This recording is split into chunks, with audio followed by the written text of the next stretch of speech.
who's heard of a DAO before? Raise your hand if you've heard of DAOs. And then raise your hand if you've had a positive experience in a DAO.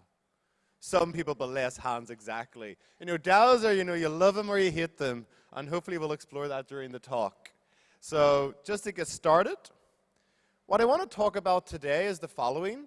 Why should rollups care about DAOs? And then I want to get into the DAO itself. What do we mean by autonomy, decentralization, and then organization as well. So I started the Arbitrum Foundation just about 2 years ago. And I'm not a DAO person. I don't know anything about DAOs, certainly when I joined anyway. So I joined the foundation, and if anyone remembers, the ArbitrumDAO rejected our funding. That was a great experience. Then after all that heated, discussion, I sat there and thought, why have we got a DAO? Like, why should I care for this DAO? Why is this DAO important?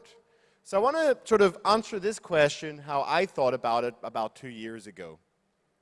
And it starts with how do you govern code, and how do you govern the live deployment of code? So let's start with code. I'm sure most people here are familiar with GitHub. You go on the website, you look at a repo, you look at the code, you flick around, you're like, okay, this is roughly how it works. So you can get an idea how it works. Anyone can read, anyone can figure out what's going on, if you're a dev. Then the next part is, how do you govern this code? How do you decide how to merge code and upgrade the code? So anyone can typically submit a pull request. You look at the code, you find a bug, you fork the code, you fix it, and then you do a pull request. And then typically you have these code owners. So these are the code owners for Go Ethereum. They'll eventually say, okay, that's a good change to the code, I'll approve it, and then it gets merged in. So anyone can contribute to it, and there's this governance process, these code owners who can decide the merge in your code.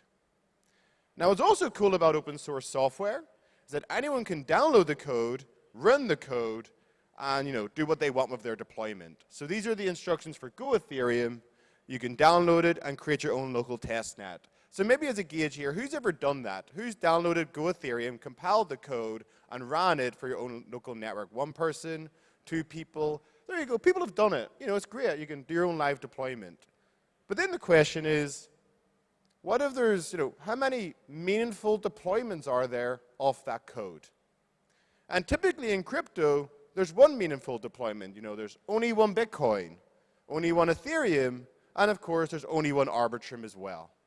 And then this raises a new question. If there's only one deployment of the code, how do we govern that? How do we decide upgrades to the code, and how do we change the code? Now, this is a governance problem, and the first way every project solves it is that it's centralized. So if you think when Bitcoin was launched in 2009, it was Satoshi Nakamoto on an IRC channel. This is SourceForge, so this is the one from 2009 where you can see Satoshi Nakamoto updating the code. He update the code, he'd go on IRC and say, guys, if you're running a node, here's a new version, please upgrade. So it's centrally orchestrated. Ethereum was the same, and of course all the rollups are very similar as well from the get-go. So you typically start off with centralized governance. But then how do you get decentralized? So in many crypto projects like Bitcoin and Ethereum, we have this process called rough consensus. And rough consensus is a bit like a game of hot potato. No one wants to take responsibility to decide who upgrades the software. So what you typically do is you get the potato, you pass it around, and you just hope it doesn't land at you. So in rough consensus today, you typically get, consensus amongst the core devs, consensus amongst the token holders, consensus amongst the community, and consensus among the companies and the dApps and the ecosystem.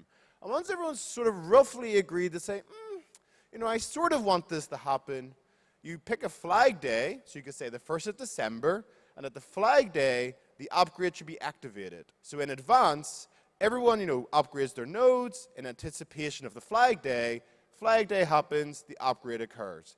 It's rough consensus, it's obscure on purpose to avoid governance attacks.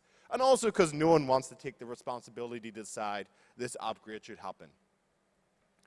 Another approach is on-chain voting. What if you could identify all the token holders? The token holders cast a vote, and they say, oh, I do want to upgrade the software. I'm going to approve this. That is basically DAOs in a nutshell. You have this on-chain voting protocol. You can cast your vote. If the vote passes, then you could, process the upgrade on-chain. Everyone has time to upgrade their off-chain infrastructure, but eventually the upgrade will occur, and then obviously the system gets upgraded. And so that's why, from a software perspective, why DAOs are useful. If it's a centralized approach, rough consensus, then eventually you could have on-chain voting. And that's what DAOs really care about, or at least in Arbitrum. But wow, Patrick, on-chain voting, does that not impact the security of Arbitrum? Because now I have all these token holders that can upgrade the software. And of course it does. But when you think about a roll-up, or any blockchain system, to be honest, there's two parts to the security. The first one is the day-to-day operation. What is the protocol protecting the funds? Is it proof of work, proof of stake, fraud proofs, ZK proofs? What is the protocol running most of the time that protects the assets under the hood? And then there's always governance, 0.01% of the time. Human intervention, social consensus, where we all have to reach agreement to say, oh, it's time to upgrade the software, add a feature, fix a bug, or fix a critical vulnerability as well. And so governance is always part of a blockchain system. You may just say there is no governance, but then there's no way to upgrade the software as well. So governance is always there, you just need a process for it. And of course, DAOs care about governance. And they try to achieve this, voting protocol, diverse population, that's how you protect governance for the software system. So that's, how I understood why DAOs are useful for roll-ups. But what about the ArbitrumDAO? How has it grown over the past 2 years, and what do they like to vote on? So this is the A, in DAO, autonomy. Now, in my mind, and you sort of got this already, the DAO has two objectives. First, the DAO is the ultimate defender of Arbitrum. It's up to the DAO to decide if an upgrade occurs on the system. That's their main purpose. They don't really enjoy that, but they're stuck with it. The second thing they enjoy is that they get to manage their treasury. Back 2 years ago, they were given 35% of all ARB. And you can imagine, people on the internet, they like to write proposals, they like to spend money, and they like to have fun. So this is the really juicy part and the really fun part. So over the past year and 8 months, on the forum, there's been about 200 threads that are, specific proposals for the DAO to consider. There have been over 329 snapshot proposals, temperature checks, where people have had to vote. There have been around 50 tally proposals. A tally proposal, could pass or fail, but that's where you spend the money, you take the money from the treasury, or you upgrade the software. And to date, they've spent around 700 million ARB, although a lot of that ARB is locked into initiatives, so not really spent, but allocated. But that's crazy. That activity is nuts. On average, it's 4 proposals a week.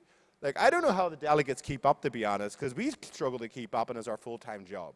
So our DAO is overly active, and they could be less active at this point, work out more meaningful proposals that go through the DAO, but they're alive, they're well, and they're doing stuff. And what do they like to spend their money on?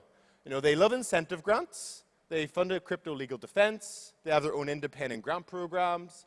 They love real-world assets, blockchain gaming. They like to fund us, the Arbitrum Foundation, They rejected us initially, but we're there now, and they like us. And of course, security audits as well, and a bunch of other stuff.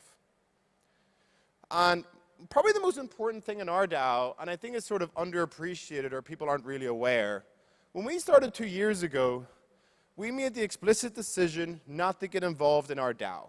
We were not going to get involved in governance. We were going to, not write proposals and let the DAO do their thing. And I feel like the first 3 months, from let's say March till September, it was a bit like a game of chicken. We were waiting for the contributors to do something. The contributors were waiting for us to do something, and we never moved, and we didn't do anything. And then around September, and then over the summer, there were some proposals submitted. But by September last year, one delegate put in a proposal for one of the incentive programs. It eventually passed. I think that was, I forget now, I think it was like 60 million ARB or something. It was like a huge proposal. But then the contributors and delegates realized, oh, we can do this. We can submit a proposal. We can discuss the proposal. We can vote on the proposal. We can take the money from the treasury. And only after the proposal passed does the Arbitrum Foundation step in, and we do our best to help them. And I believe that's what led to the success of our DAO to date, because people realized, oh, they really have autonomy, and they can really do cool stuff. You know, in our foundation, we have about 4 people on the governance team. There's no way we wrote 300 proposals. So it's really exciting to see people step up and kick ass. And they are active. So this is like a governance call. They have 47 people on it, talking about funding stylists. You know, that's the alt VM for Arbitrum. Another call where they're talking about ops for governance. This has about 40 people on the call. They ran their own hackathons. They run their own delegate days. Our forum is extremely active. We probably get 20 to 50 posts a day. And actually for the hackathon, the judges for the hackathon, no one works at the Arbitrum Foundation. No one works even at Off-Chain Labs. They're contributors and delegates in the DAO, and they consider themselves Arbitrum, part of the community. And they're judging Arbitrum proposals. I found this on the internet. I thought it was funny. Everyone likes to do Pepe the Frog. Hi, frogs. And they're funding stuff that we have no involvement in. So DevReal Uni got funded by the ArbitrumDAO. They funded their own booth, the ArbitrumDAO booth. They fund Gitcoin rounds, and even like educational programs in Nigeria, and there's a host of other stuff. They're just funding stuff, and then I find out about it 4 weeks later. I'm like, oh, what are these guys up to? Oh, that's a great booth. You know, it's really cool to see people actually do stuff, and we're not even aware of it. Now, after 2 years, the way I like to think about the development of the DAO is that in the first 2 years, or a year and a half, we've done a really good job, or at least, you know, I make it look nice, because we also have lots of mistakes. But overall, I think we've done a pretty good job of enabling the DAO to build their own identity. They are a collective. They recognize they're part of the DAO. They can contribute, and they can do stuff. Now, over the past year, the DAO keeps asking us, the foundation, to be more involved. You know, they're like, oh, foundation, we want your advice. We want you on the committees. We actually want you to start getting involved. And so now I believe we're at a point where we can be more involved. You know, the DAO now has an identity where they're not going to rubber stamp stuff. We're going to give them our feedback, our comments, our opinions. If they want to take it, great. If they don't, they can ignore us. But now I think we're at the point where we can help them more and hopefully get them aligned on a certain direction where we can all kick ass together. But that's taken about a year and 8 months to get to that point. And now, to their desire, we're actually going to try to help them more, which for me is really exciting. Now, what about decentralization? What does that mean in a DAO? So when you think of decentralization, you typically think, oh, let's get the world population and get it in the DAO. You know, that's what most people think when you think of decentralization for a DAO. But the question is, what manner? What manner are we bringing these people to the DAO, and is that even a good idea? And there's 2 ways to think about it. You could decentralize the decision-making process, or you could work for the DAO as well. You know, you could be employed by a DAO and have your income there. So for decision-making, what you really end up with are voting blocks. You know, like any political process, you end up with voting blocks where contributors have a certain view, other contributors have aligned views, and they sort of naturally become a collective, and they sort of vote in certain directions. And I think for decentralization of a DAO, what you really want to do is recognize these voting blocks and try to maximize the participation in these voting blocks to make sure you can always reach some type of decision, either as yes or no, or they are forced to make some type of compromise. And actually, sometime last year, someone made this joke to me, one of the delegates. He said, the ArbitrumDAO has 4 political parties. And I don't know who those political parties are. I have a rough idea, but it's not well defined. But you could find that out. You know, if you're a researcher, you could look at the voting records, the Telegram messages, the discourse, the forum, analyze it, and start to identify who are these voting blocks and political parties in the DAO. And actually, the voting block idea comes from this paper. I have no involvement in it. The paper has 2 great insights. Decentralization for a DAO should be defined by voting blocks, and they have a certain way that measure entropy. But also they highlight delegation in a DAO. So if I delegate my vote to someone else, actually improves decentralization overall. Where normally when you look at that mechanism, you think, oh, does that not centralize it? Because now one party has too many votes. So I recommend reading that. It's a great paper. But most importantly, when it comes to like diversity of views in the DAO, you want to make sure that there's not too many cooks. Because if there's too many views and too many opinions, you escalate the process, it becomes paralyzed, and then you make no decision at all. and everything comes to a halt.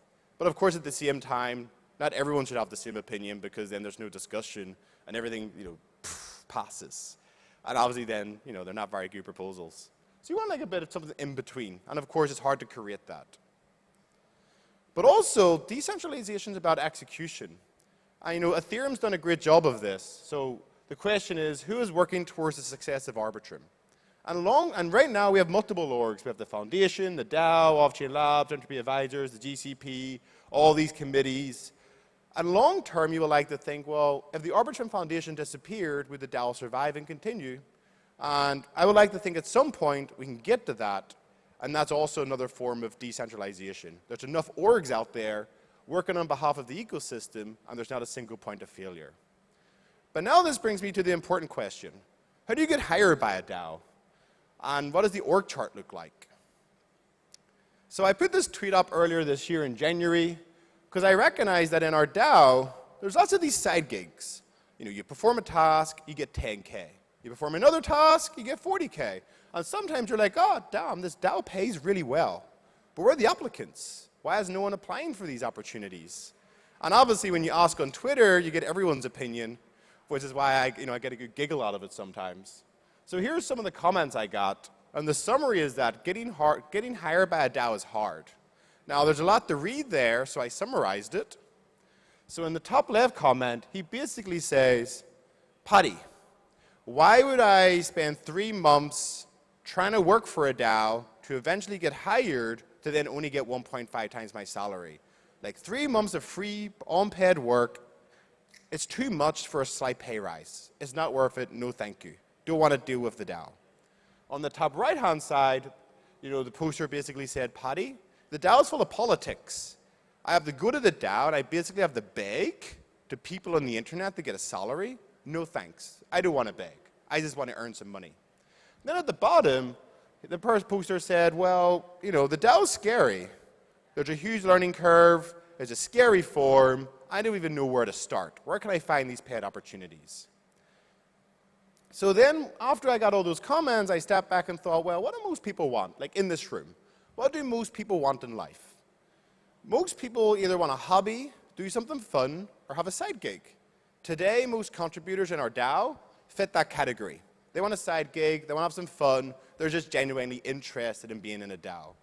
The vast majority of people want some formal employment.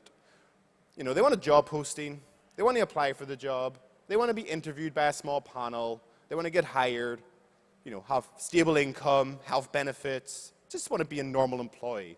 And the irony is, for the past 10 years in crypto, we finally got to the point where most people in this room can work for a crypto company and have a stable job. I don't know if you were here in 2015, but getting a job was impossible. Today, so many jobs. And now in DAOs, we've basically said, oh, well, let's forget about that. We finally solved the problem of employing people, but you know what, we're just going to go back to DAOs and not employ anyone. But most people want to be employed. And so most DAO contributors, they're actually more like entrepreneurial in spirit. A contributor is willing to go to the DAO, submit a proposal, pivot, get rejected again, then eventually get their proposal passed, and then have the opportunity to run their initiative. But most people can't do that, unfortunately to the people in this room. Most people just want a normal job. They don't want to fight with random people on the internet to run an initiative. And you have to recognize that, which is why DAOs don't get huge, not many people work for a DAO for that very reason. So you could solve this and say, well, Paddy, why not just have a centralized org that can hire people?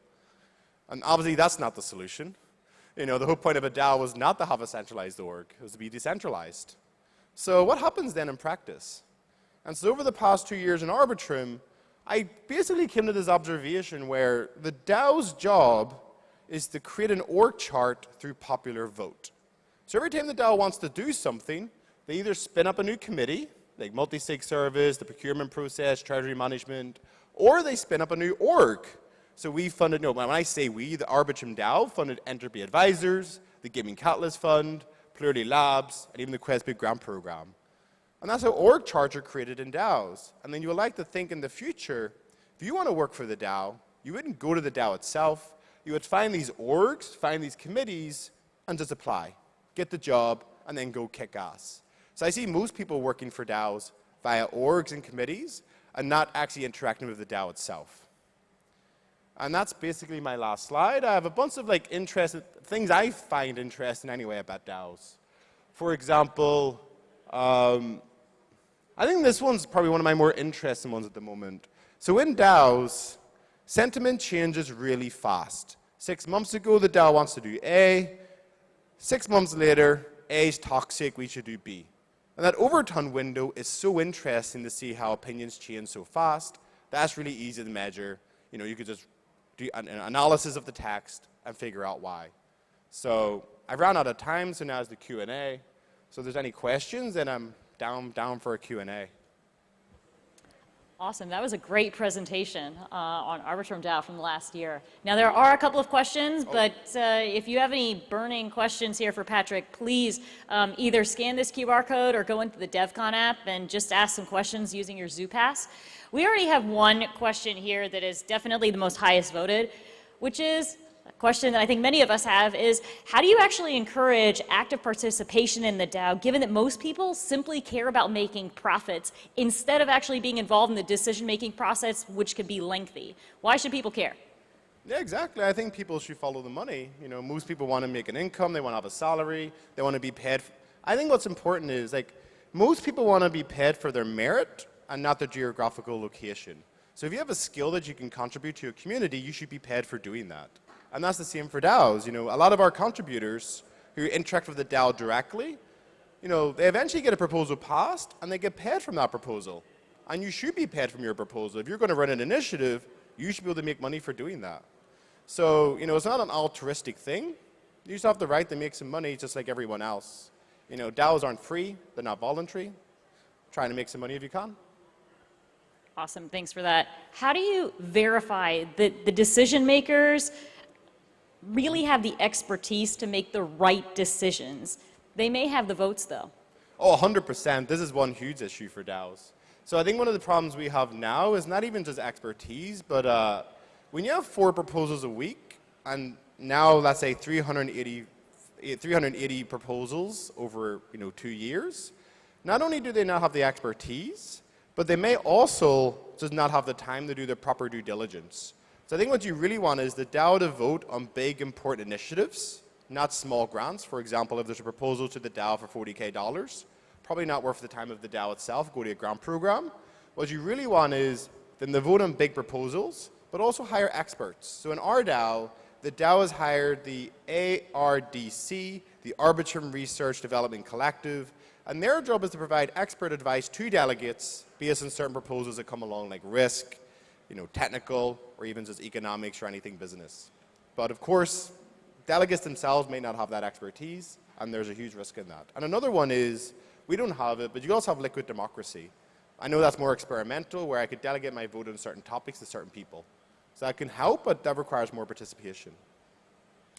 We've got a lot of questions coming in here. Oh, wow. Some of them actually aren't appearing right now on the screen, so I'll ask one that's on the screen. What will we need to develop a DAO in a dictatorship country like Burma, where we are not legally able to establish any sort of blockchain initiative, to scale, fund, educate ourselves more about blockchain and DAOs?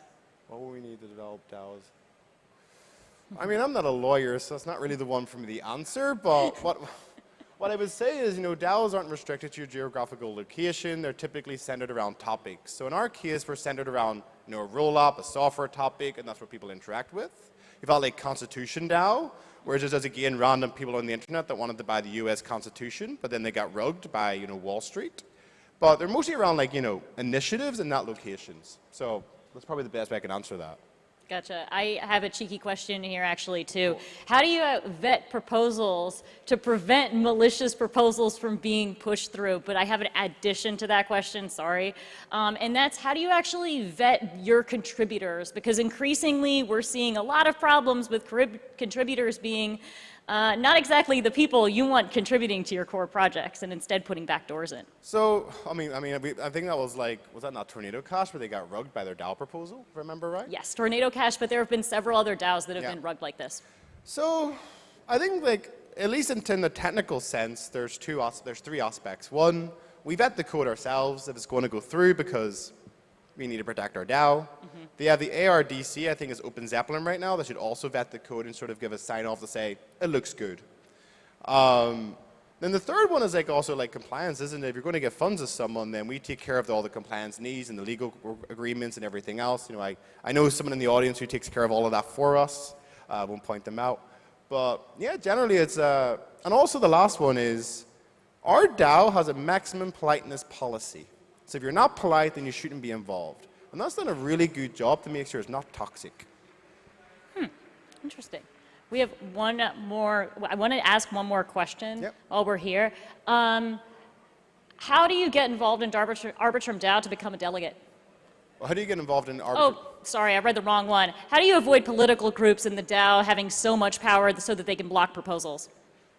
Sorry, it's the one at the top. There's two sides of this, isn't there? So I was saying this to someone earlier in the hallway.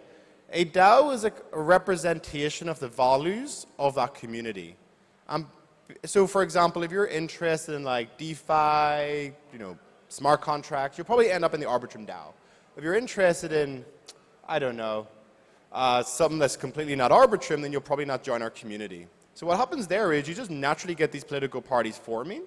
But what you really want is, you want political party, not political parties, you want voting blocks there to make sure decisions do get made, but you want to make sure they're diluted. There shouldn't just be one party that can veto any proposal in the DAO. And the only way to dilute them is through delegation, and you have to really trust the token holders who you're delegating. For example, we at the Arbitrum Foundation, we can't delegate. So we can't impact how people vote at all. But that really comes down to people delegating in a way that makes views more diverse, but of course making sure that voting blocks can still exist so decisions can be made. Because otherwise you're paralyzed. Gotcha. Thank you. Thank you so much, Patrick. Cool. GG, guys.